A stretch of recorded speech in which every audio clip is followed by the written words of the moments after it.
Welcome back, Tennos. It's Friday here in Australia at the time of recording this, which means I've been playing Warframe all week, live here on YouTube and on Twitch. And I want to give you my weekly thoughts. And today I want to cover the big topic, monetization in a free-to-play game like Warframe.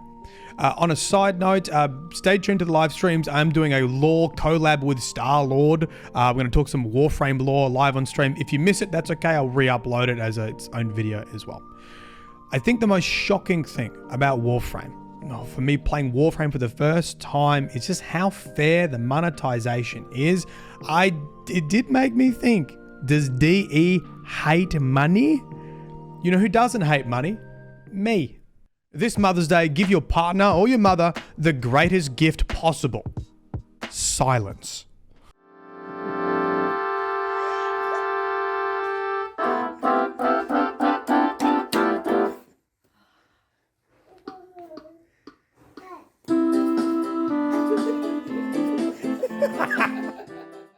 Raycon's Everyday Headphones has sponsored this video to help you get your mum or partner the perfect gift, high quality noise cancelling headphones. The 40-hour battery life will get her through the toughest of days, either at home or in the office, where you might just need to retreat into your own thoughts. Kids and co-workers are pretty much the same in my mind when you're trying to get some work done. And with a quick charge function, just 15 minutes of charging gives you 2 hours of battery. But if you need to hear what's happening around you, you can switch to awareness mode by tapping this button right here. The best thing is, if she doesn't like them, they're easily paired with your other devices, like your Nintendo Switch, or you could return them with a 30-day happiness guarantee. So go to buyraycon.com/Myelin20 to get 20% off site-wide, brought to you by Raycon. Okay, so the way I want to cover monetization is in 3 broad categories. The first just being how it works in the game. What's the spending loop, the gameplay loop that encourages you to open your wallet? Of course, this is going to be from a perspective of like, if you've never played Warframe before, so all you vets out there will know how this works. And in fact, many of you are going to know better than me because I've hardly had to engage in this system after like 200 hours. I think I made my first purchase like last week. So if I do get something wrong, please do correct me, but I've tried to be as accurate as possible. So I will explain this spending loop. The second thing is I want to talk about like DE as a company and why I think they're probably the leaders in free-to-play and fairness with monetization and how they maybe got to this point. And I'll reference a couple of YouTube videos which are definitely worth a look. And then finally, we'll also talk about, it hasn't always been smooth sailing. They've definitely made some mistakes along the way. We'll talk about that as well. So there are 3 topics I want to go through. Starting with topic number 1, what's the spending loop like? What gets you to spend money? Okay, so part of the game that you might spend money on is inventory space. And this is kind of tied to the mastery rank system. And so what happens is that you get weapons, you get warframes, you get equipment. Pretty much anything you get in this game, you can rank up, level up. And when you rank it, when you get that piece of item to its max rank, you get mastery points. You also get mastery points from just doing other things. There's other missions you get mastery points from. There's steel path missions you get mastery points from. Other activities you get mastery points from. But you do get a big whack of them from like things like your weapons and your warframes, your secondary weapons, your companions, etc. And as you max rank your gear, you get a higher mastery rank, rank 1, rank 2, rank 3, and it goes all the way up to 30 and then goes into another bracket. Some weapons will be locked behind a mastery rank. Like for example, I played the new update 1999. I wanted to get one of the cool new weapons. It was mastery rank 17 and I'm only mastery rank 12. So I need to get some other weapons first, other things first, bump up my mastery rank. The reason why this is linked kind of to your inventory space is that you need to collect all the things to get them to max rank to get those mastery points. Now, of course, you can delete things from your inventory. However, sometimes an item you might be using, especially like these pistols and stuff, they're actually used in future blueprints to make like a dual pistol. So you have to like craft 2 single pistols and then use that in a future blueprint. So you can technically delete it, but you might want to craft the future blueprint first or get hold of that future blueprint and craft it so you don't have to like redo it, okay? So there is an aspect where you're like, I don't really feel like cleaning out my inventory, or I'm doing too many things at the moment, or all the things I've got in my inventory I actually kind of like and I don't want to get rid of. And so then you're asked to purchase inventory slots. And there are multiple categories. You have like inventory slots for your weapons, inventory slots for your Warframes, for Riven slots, which I haven't got to having to use that much yet. But you can purchase that with their currency called Platinum, and you pay real world money to buy Platinum, and then you can purchase your inventory, so you don't have to delete weapons from your inventory or delete Warframes, and you just collect them all and level up your master rank. You don't lose any master rank points from deleting stuff. It's just, you know, if you're a Destiny player, you're probably familiar with having to clean out your vault. And also, the collector in me likes to have everything there that I've leveled up. Okay, so you can get more inventory slots. Now, the really pivotal point with this is Platinum is tradable between players. So you don't necessarily need to pay real world money to get hold of Platinum. You might have something in your inventory that is worth money. I have been playing the game a bit, and I have mods that are actually worth Platinum, and I can trade them I can give that mod to another player, and they can give me Platinum in return, and then I can use that Platinum to purchase my inventory slots. So it really means the game is 100% free to play if you want to grind out something that's worth value to someone else and trade it to them for Platinum. There is a third-party website where you can put buy orders and sell orders up, and you can see what the market price of stuff is. There is a trade chat in the game, but obviously you can't see what the market price is. Someone could be saying that something's worth a lot, and it might not be worth a lot. Or you might scam someone because you want more Platinum, right? But the point is, and this is what I find really surprising, that currency that technically you have to, at some point, someone's paid real money for, you can just earn in the game by trading with other players. Often in many games, that currency is not tradable, right? You just have to get it by paying real money. And it's a really big point of difference in Warframe and in any free-to-play game that is actually tradable. Now, there's another currency I'll talk about later on, but Platinum will get you nearly everything. So that's the first thing. Inventory slots and building inventory slots, and they're not super expensive, so it is very feasible that you can actually build your own Platinum supply without actually having to pay anything, and you can keep playing the game. There are other things that require Platinum. The next big one would be crafting. So this game is very heavy into crafting.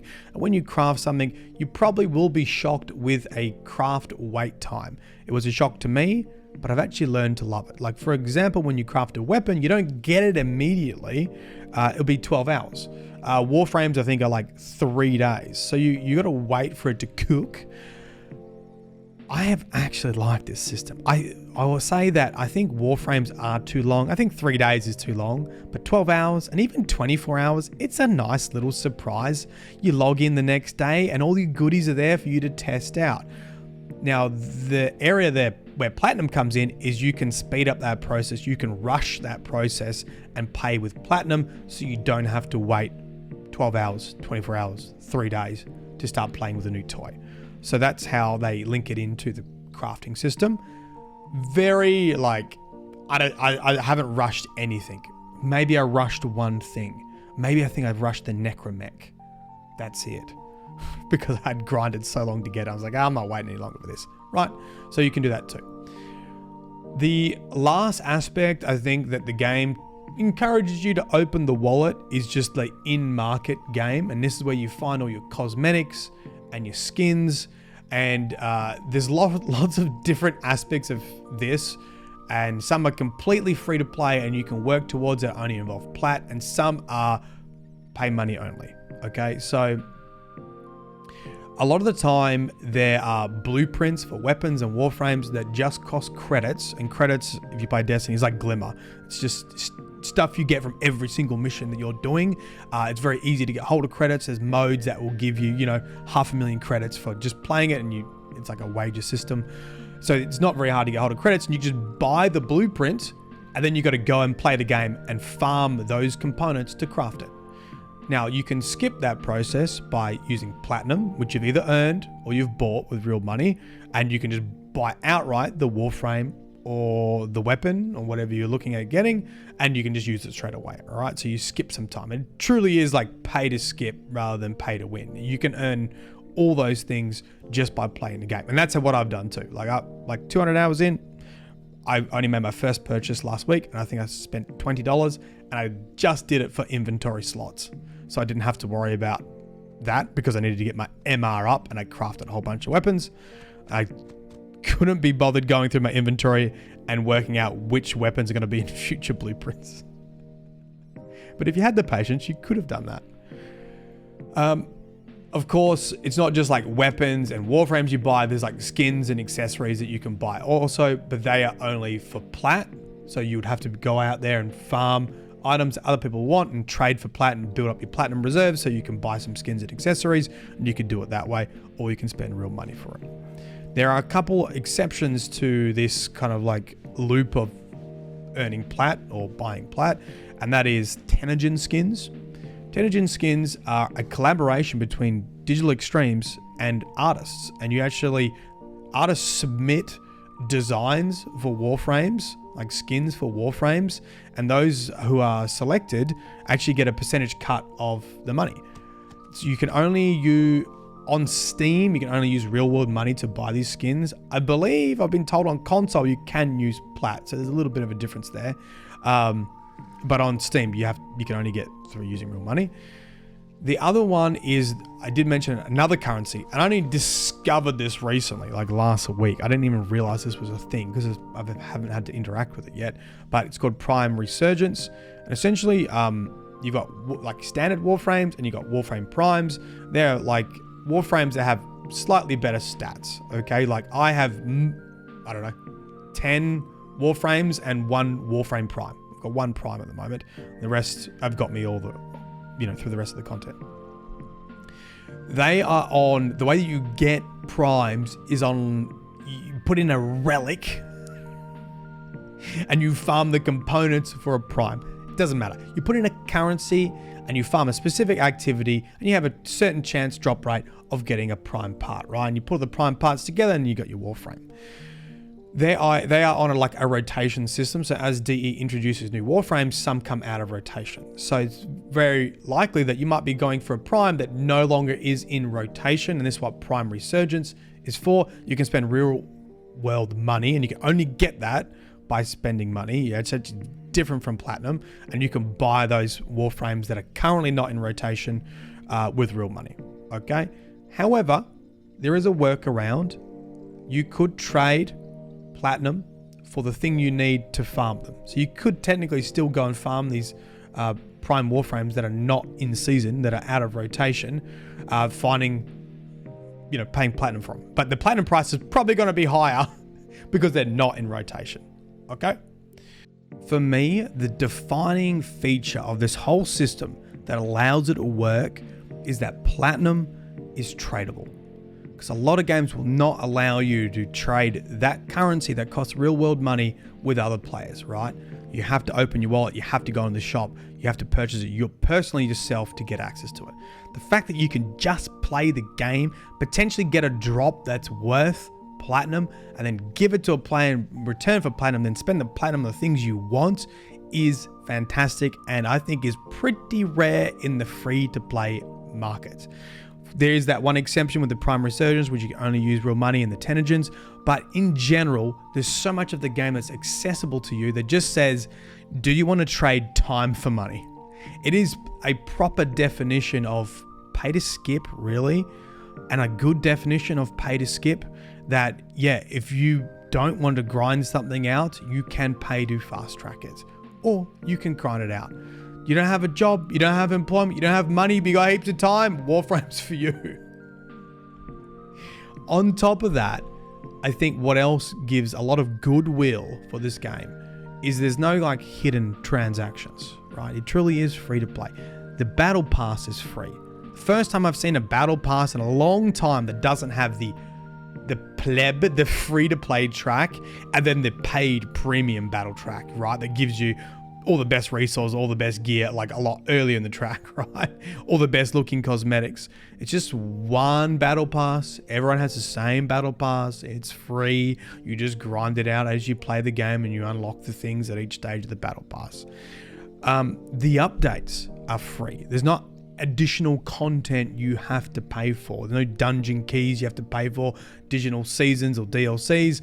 And they're pretty substantial. Like the 1999 update would be, I would say, like it's probably like a Destiny season, maybe even above, like in between a Destiny season and a Destiny expansion. So not as big as Destiny expansion, but not as small as a Destiny season, somewhere in between, I would say. For free, completely free.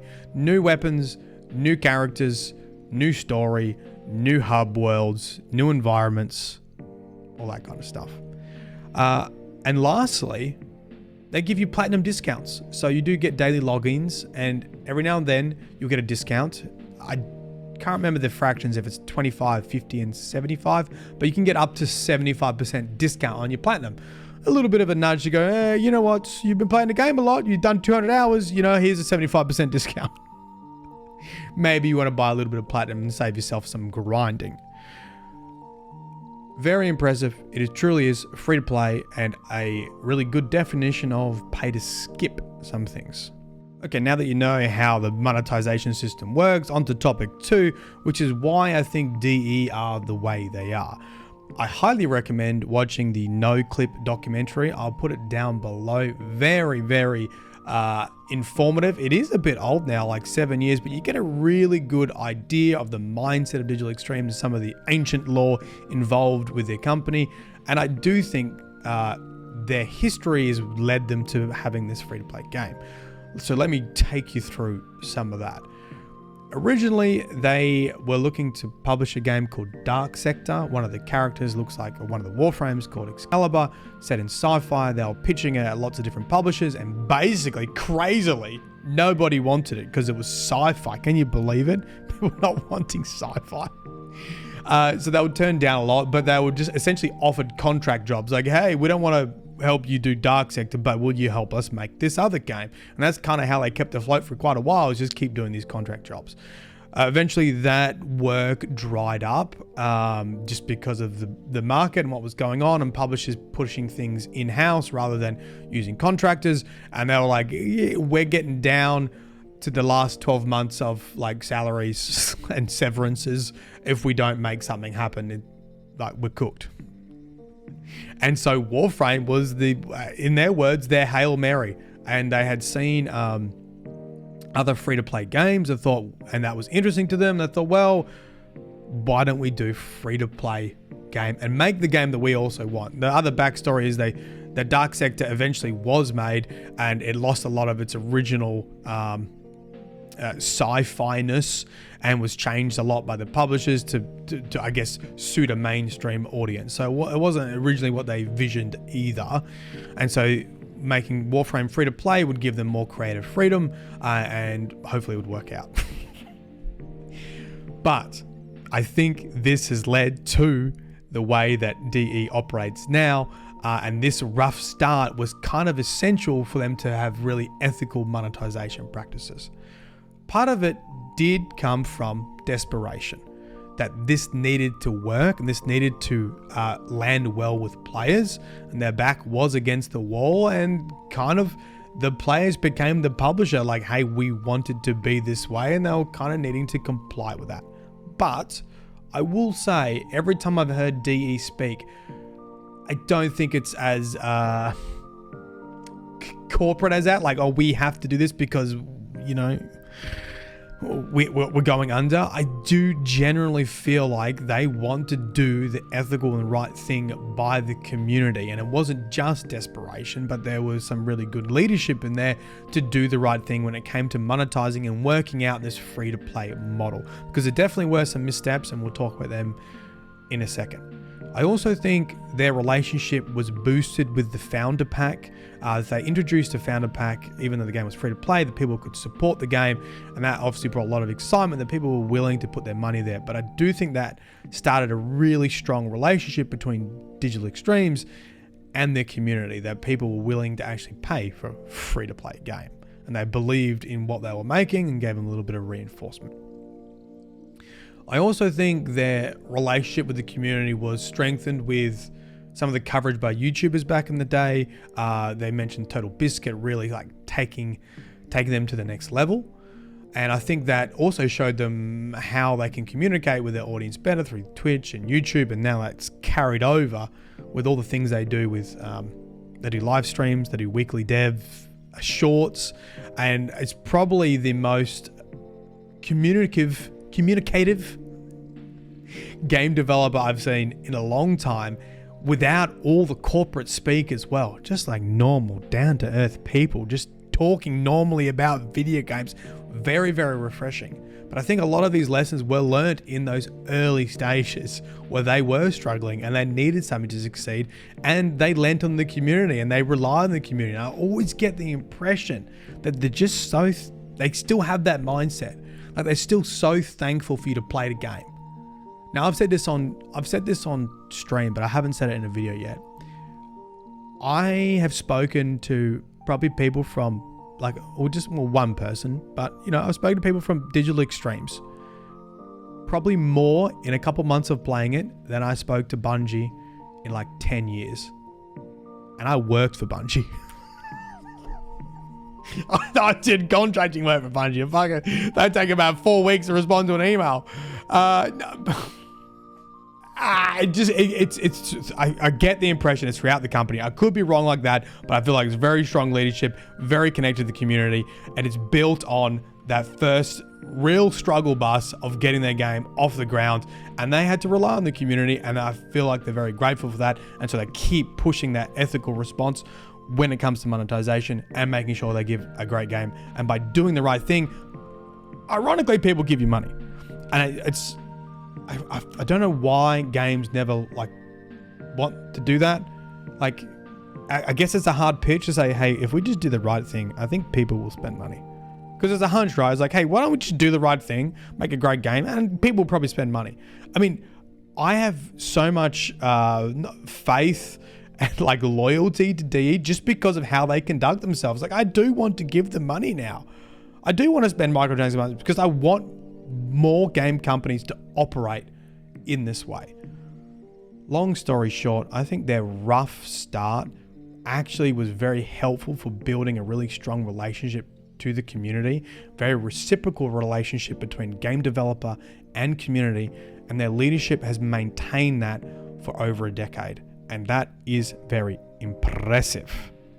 Okay, the third and final topic I want to talk about is some of the missteps with monetization, because I'm making it sound like they didn't make any mistakes along the way, and that's not necessarily true. Now, I did speak in depth on stream about this, and chat has legally forced me to say this. Big thank you to YouTube and Twitch live stream chatters for helping me discover the ancient law of DE and their monetization. Without you, it would not be possible.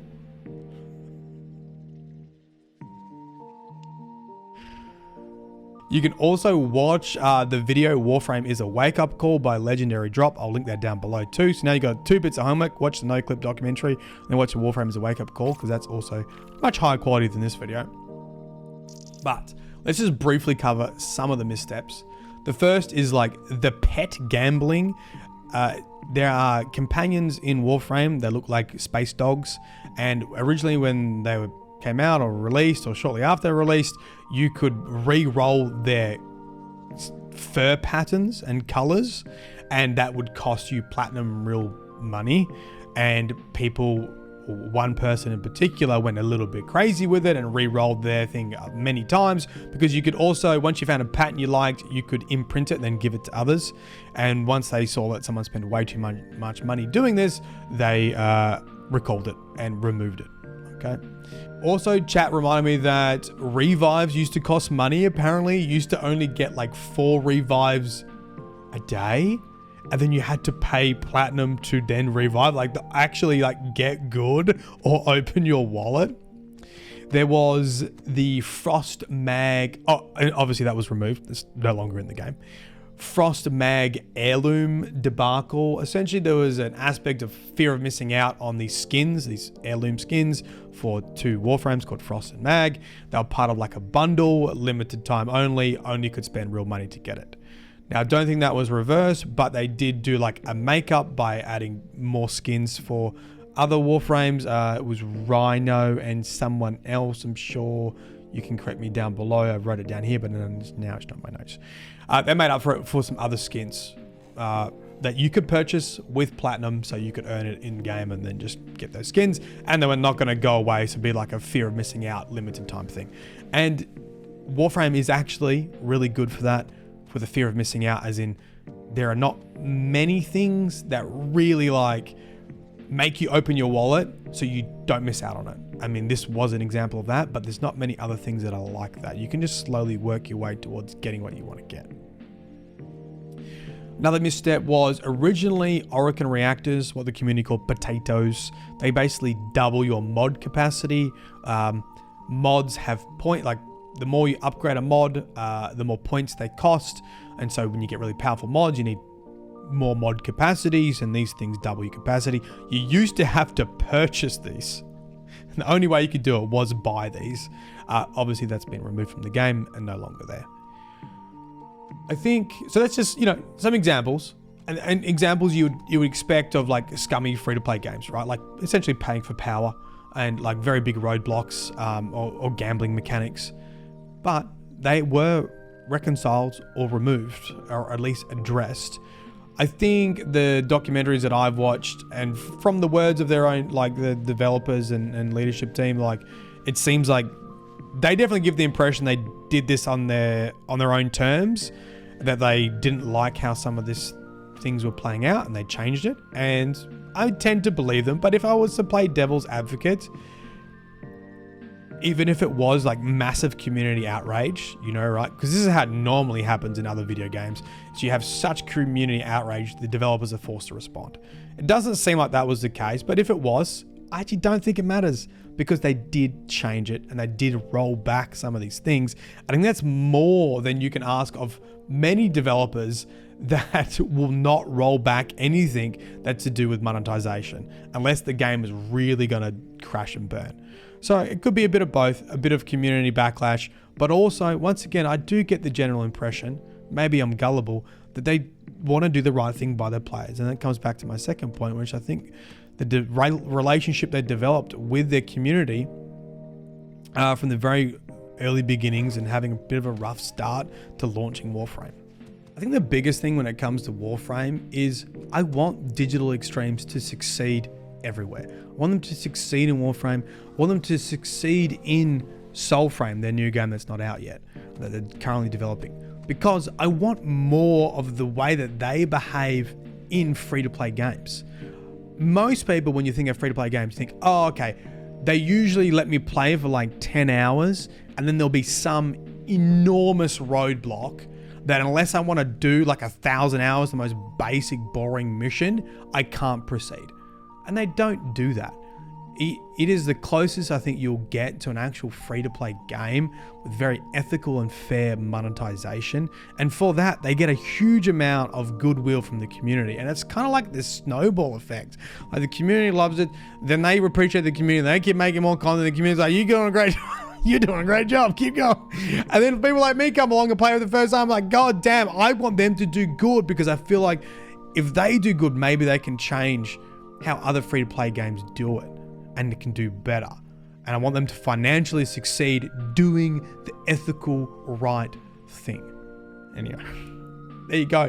There's my thoughts on monetization in Warframe. I hope you enjoyed. Like and comment would be greatly appreciated. I will see you soon for a lore collab with Star-Lord. I might even have another stream in when it comes to Marathon. Okay, see you later. Bye-bye.